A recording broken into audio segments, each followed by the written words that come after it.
Hello and welcome to Storyverse. My name is Saurabh and today I'm going to review Sanjay Leela Bhansali's magnum opus web series Heeramandi streaming on Netflix. Heeramandi thrives on a lavishly crafted dreamlike quality from start to finish. Directed by Sanjay Leela Bhansali in his debut streaming series, it underscores a longing for the cinematic grandeur for the big screen. The story unfolds in Lahore, where Malika Jan, a courtesan trapped by her destiny, mournfully throws her valuable jewelry into the weak flames of the fireplace. Her mansion is enveloped in eerie shadows, creating a haunting atmosphere. When a voice calls out and a curtain is pulled back, we glimpse a neighboring Haveli, vibrant with celebration and laughter. This captivating moment, rich in the contrast of light and darkness, speaks volumes without the need for plot twist or poetic dialogue. Heeramandi is steeped in poetry, fitting for its pre-independence India setting. Bhansali, as always, pays homage to Sufi and Urdu literary giants. The song heralding spring, Sakal Ban, is based on an Amir Khusro poem, and the series references Ghalib, Mir Zafar, and Niazi. One of the main characters, Alamzeb, played by Sharmin Sehgal, is an aspiring poetess reminiscent of Rekha in the 1981 film Umrao Jaan. The dialogue often blurred the line with verse. Alamzeb tells her lover, "I will serve you couplets for breakfast and poems for lunch," a statement that could equally address the audience. Alamzeb is the daughter of Malika Jan, played by Manisha Koirala, who manages Shahi Mahal, a prestigious brothel in Lahore's pleasure street, Heeramandi. Malika Jan's other daughter, Bibbo Jan, played by Aditi Rao Hadri, is a renowned singer and secret revolutionary. Set in 1940s as resistance against British rule intensifies, the narrative reveals how manipulative Nawabs curry favors with the colonial rulers for titles and protection. However, it is the courtesans who wield real power, safeguarding their patrons' secret and at times orchestrating their downfall. The series begins with dramatic flashback revealing Malika Jan's dark past involving a heinous crime covered up with the help of depraved Nawab Zulfikar, played by Shekhar Suman.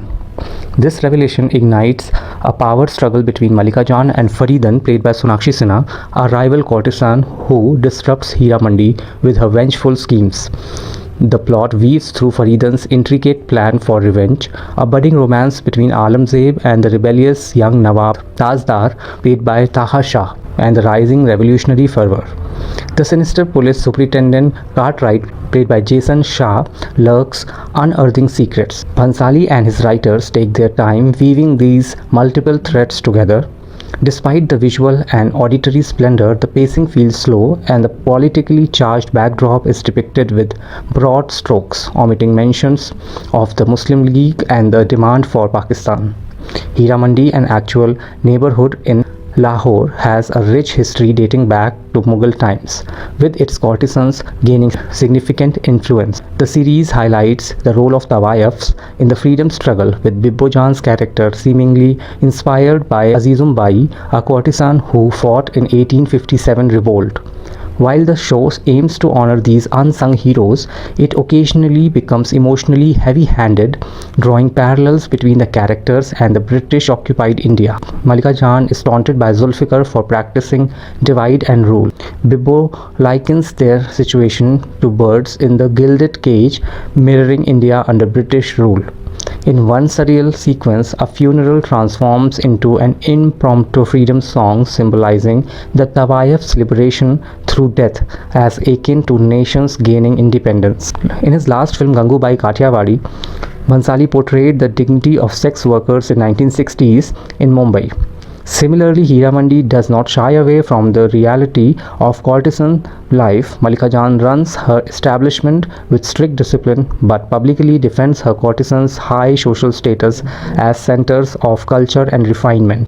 Even Faridan, in her villainous prime, shows solidarity and concerns for her peer. Filmed on a grand scale, Heeramandi is visually stunning, with exquisite lighting and compositions by cinematographers Sudeep Chatterjee, Manish Limaye, Hustang Mohapatra, and Regul Daruman. Bhansali pays heartfelt tribute to classics like Mughal-e-Azam and Pakiza, with scenes reminiscent of Kamal Arohi's film and nods to KL Sehgal, who played the first Hindi Devdas, a role later reprised by Dilip Kumar and Shah Rukh Khan in Bhansali's 2002 adaptation. Fardeen Khan exudes menace as Nawab Wali Muhammad, while Manisha Koirala fully embodies Malika Jahan, revealing layers of humanity in her complex role. Aditi Rao Hadri is the highlight of the show. She looks like a dream. Her Mujra sequence and the Gajgamani walk on Tum Bade Wo Ho is worth watching in repeat. She has the best track in the series and stands out. Nivedita Bhargav and Jayati Bhatia delight as a gossipy attendants as Satto and Fatto. Richa Chadha, with her infectious laughter, is underutilized but shines in the limited screen time she is given, and the effortless dance sequence on the song Masoom Dil Hai Mera Ise Tod Diya Jaye. The series might have benefited from more seasoned actors like Richa Chadha and Sangeeta Sheikh rather than focusing on less compelling central romance between Sharmin Sehgal and Taha Shah. Sharmin Sehgal is the weakest link in the series. Her expressionless acting, poor dialogue delivery, and ineffective screen presence make us wonder about her casting in the prominent role in Bhansali's magnum opus, except that she's his niece. This is a clear case of a miscast. Other young actresses could have done justice to this role, such as Kiara Advani, Kriti Sanon, or Maker's first choice, Pakistan's Mahira Khan. The men, all playing secondary roles as Nawabs, perform reasonably well, particularly Shekhar Suman, who delivers a hilarious drunken scene, more of his tone showcasing the bravado of these men clinging to their identity while being emasculated by the British, would have greatly enhanced the series. Instead, it relies heavily on the nostalgia-drenched, now forgotten Muslim social aesthetics, immortalized in classics like Sahib Biwi and Ghulam Pakiza and Umrao Jan, rather than providing a sharp inside look at the tumultuous period.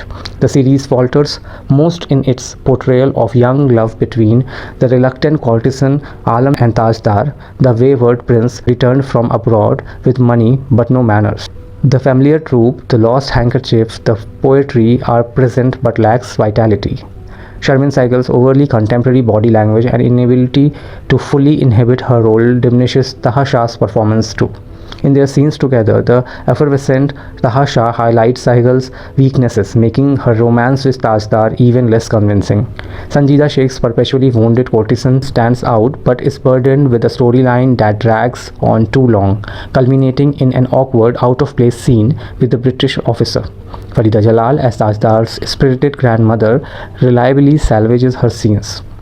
Another standout is Indresh Malik as Ustad, whose position as a go-between for Nawabs and the courtesans make him a valuable character. Malik excels as a spiteful, gender-fluid informant. A scene with Sonakshi involving a nose ring is one of the show's highlights. In its final episode, Heeramandi ventures into gothic abstraction, a hallmark of Bhansali's style. The fairy climax sees the women of Heeramandi marching as torch-bearing protesters, a bold reversal of the ending of Padmavat, where the veiled woman walked into the flames, now singing of freedom.